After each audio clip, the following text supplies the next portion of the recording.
hold up, join the wave. Wait, center stage, join the wave, yo.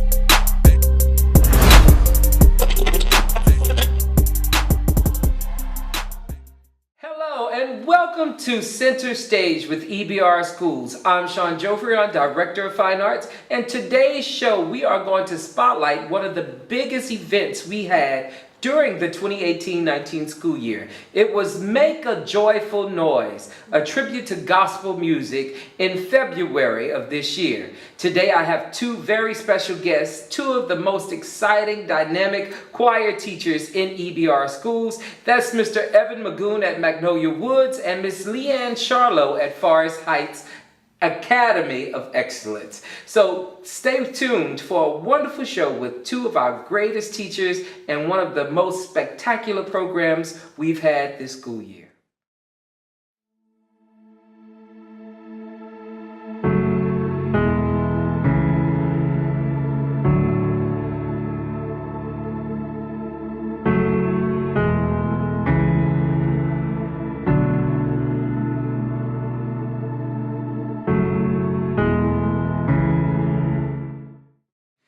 Welcome back. So now to our great co-host, I would say today, so we can just go back and talk about the wonderful things we saw or did at the gospel concert. This is Miss Leanne Charlo and Mr. Evan Magoon. Welcome to the show.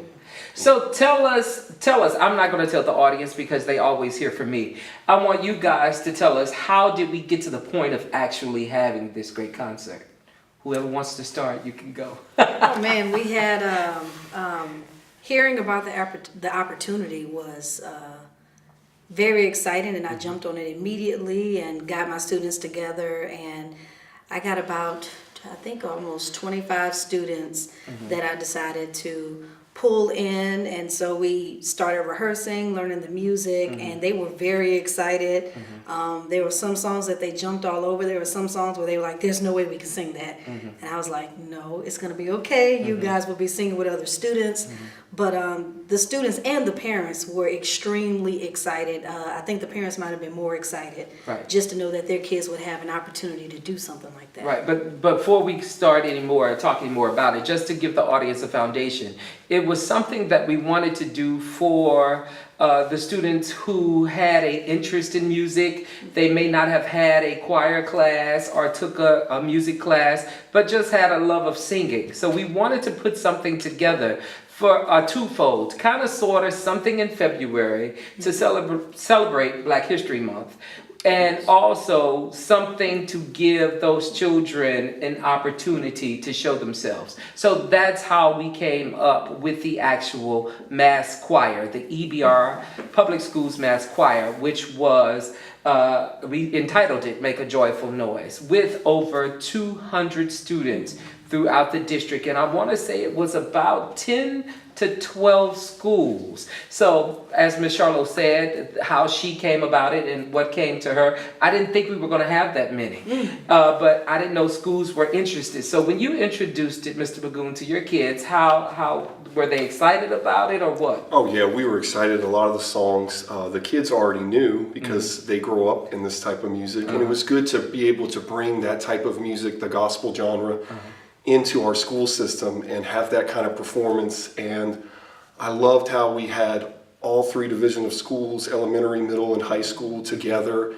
I love when my younger students get to watch the older students and work with them. And it's just, anytime we can have experiences like this that bring our parish together, because I've worked in other parishes too like this where they're more connected, or you'll have one music teacher teaching in several different schools.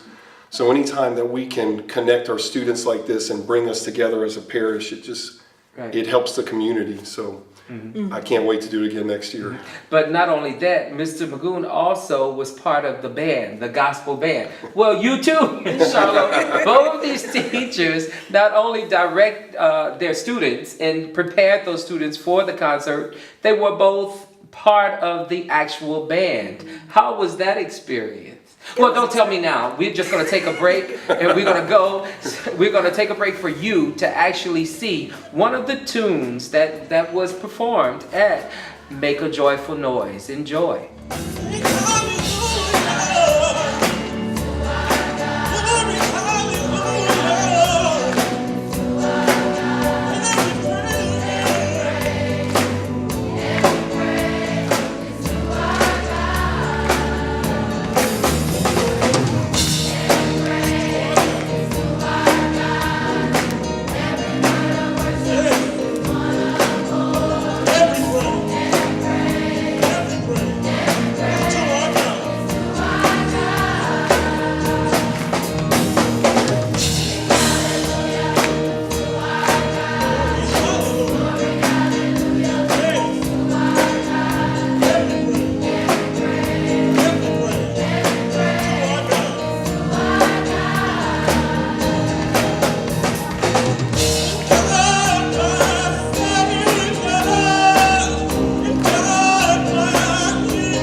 Didn't I tell you? Was that not a wonderful thing to see all of those kids coming from all over the district enjoying one common goal? And I think that was just singing and also having the opportunity to express how they feel about religion. I hate to say it that way, but it is what it is. About religion, and just feel comfortable enough to praise and worship, but understand a genre of music and appreciate just the thoughts and ideas of singing and what it brings to you. Right. So let's go back to these instruments that I talked about earlier. How did that, which one do you like most? Is it the singing aspect and teaching it, or being part of the band, or both?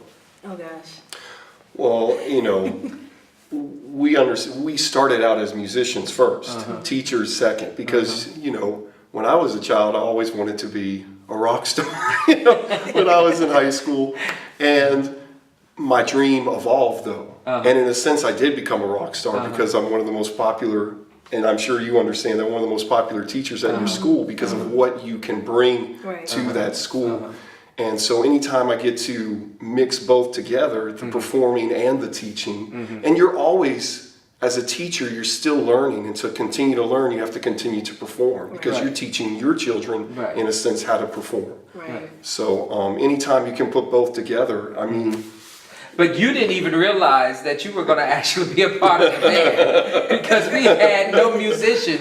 We had this big choir, we had a director, we had a piano. And then everyone was like, well, where's the rhythm section? And well, we need a rhythm section. And you would be surprised how these teachers came together, and it was just like, no problem, we got that, particularly from these two. And Miss Charlotte was like, okay, let me call this one and let me call that one. So how do you feel about that part of it? It was, I think I got equal fulfillment with being able to play as well as teaching my students. And then it allowed them to see us in a different light as well, because then we're performing along with them. And playing was just amazing. And with gospel music, one of the biggest foundations is the rhythm section. And so it was, and even collaborating with the other teachers and bringing everyone's talents together like that.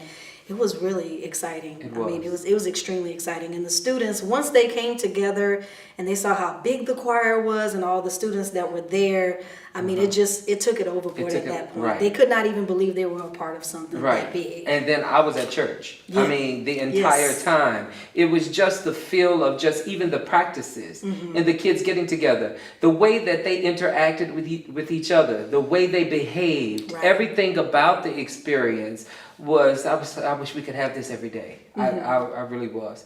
So next, I would love for you to see the teachers. The teachers actually did a medley, if you will, of beautiful gospel numbers. So now you will actually see that. So that experience within itself was just wonderful for kids to see too, don't you think? Absolutely. I don't think they, they say us teach all the time, but in some of the performance aspects that we teach, they saw it in action and saw how at the same time it was so natural and bringing it together. And I mean, they were probably our biggest fans by the time we were done with it. Yeah, I think they were. They absolutely were. I think they were. So stay tuned for another look at A Joyful Noise.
Now, did you see the wonderful talent that was on that stage? Those teachers teach our kids every day, and it's magical. It was magical for those kids to see those teachers, as you all said, just take a minute just to show their actual talent.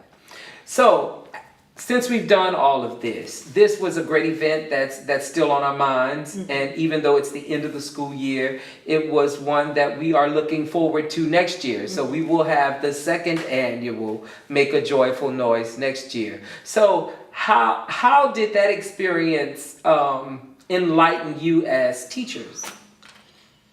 That's a good one. Well, I can say that there were a lot of things that came out of those students that we haven't seen all year. The level of excitement added to their performance. We heard them sing louder. We saw them get excited. We saw them dance.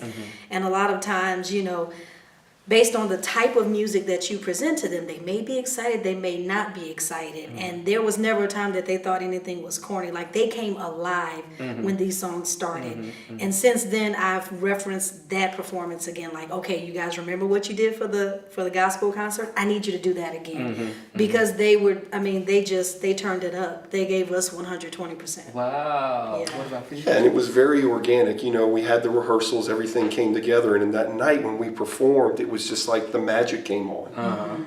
And when that magic happens, something comes out of you, student and teacher, that you didn't know was there. And another layer of you is added, not only as a person, but as a community. So, you know, that I'm thankful for those type of experiences, and I'm looking forward to continuing that here. Now, what also makes this a great experience and a great moment for our kids as well as our teachers, our students had the opportunity to sing with Grammy-nominated musician, songwriter, singer Timothy Britton, which is well known here in Baton Rouge. And he actually, I called him, and he gave me 1,000 times yes without any hesitations. So it was interesting to see when the children got to practice and he was there and he was just teaching the song as any other choir director at any church or any classroom, not knowing who he was. But until I stopped him and told the kids, this is a Grammy-nominated musician who has his own CDs, and the kids kind of just got up and just got straight, and they were really ready for that. And talk about that experience, because what you're about to see next is an actual song that the kids learned in maybe an hour, maybe an hour and a half. Yeah. How was that? Take the audience back to that time period, because that was one song we was like, is it gonna really happen? In that moment, we actually got to see those students turn into professionals. Because in that moment, it was like, okay, I gotta get this, I gotta learn it, we gotta move. And I think they experienced something like, when you use that word organic, it's something that you can't even duplicate in a classroom. This is something you gotta do, and it happens, and they learned it. And that's why I said, you know, it showed us more in those students that we didn't even know was there. But it was a magical moment, especially when they were ready to perform. I think they were more nervous about that, but they did an excellent job. They did. It did. It brought them up to a new level of professionalism, because, even studio musicians, they're expected to come into the studio, see the music, read it, play it, boom, it's over. And that's basically what we had to do with this song. And the kids were very professional. Timothy Britton he broke it down in the sections that they needed to learn. He put it all together, and the kids just rose up to the occasion. So anytime where you can have a situation like that where it's just, okay, now you got to rise to the occasion, it's really great. So get ready, sit back and relax. No, actually, you're probably going to get on your feet and want to just get a part or be a part of the experience with Reverend Tim Britton and the students of EBR at Make a Joyful Noise.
for thou hast heard my voice out of praise. This is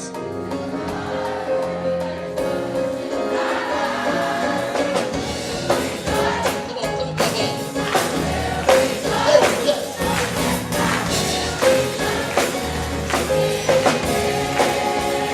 This is the day.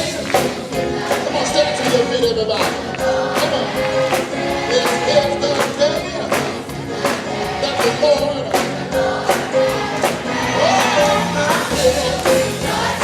Let's have it. Oh, yeah. Woo.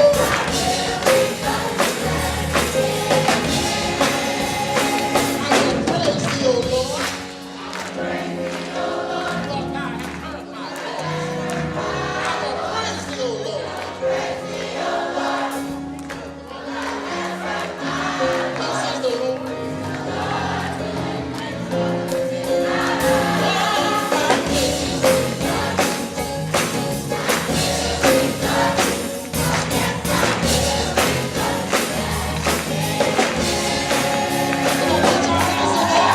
This is the day that the Lord has made.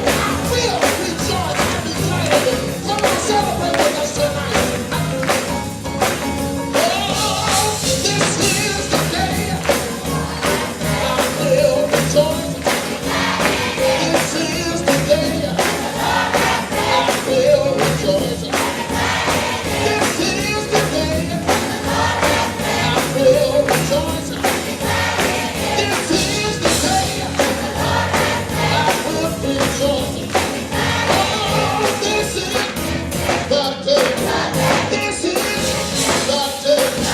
This is the day. This is, oh, this is the day I will rejoice. Yes, I will. This is the day I will rejoice. This is the day I will rejoice. Yes, I will. This is the day I will rejoice. Oh, this is the day. This is the day I will rejoice. I will rejoice. Will you rejoice? Will you rejoice? I will. Oh, this is the day I will rejoice. Yes, I will. This is the day I will rejoice.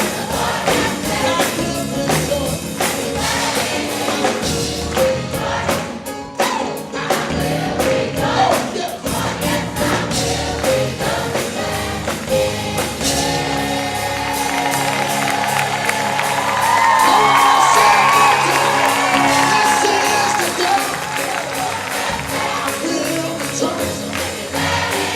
This is the day I will rejoice. This is the day I will rejoice.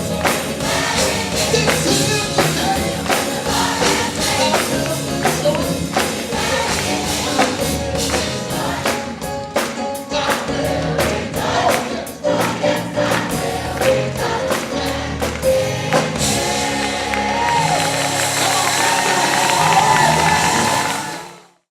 Did I not tell you you would enjoy that? That was one of the most spectacular moments of that particular program, I would say.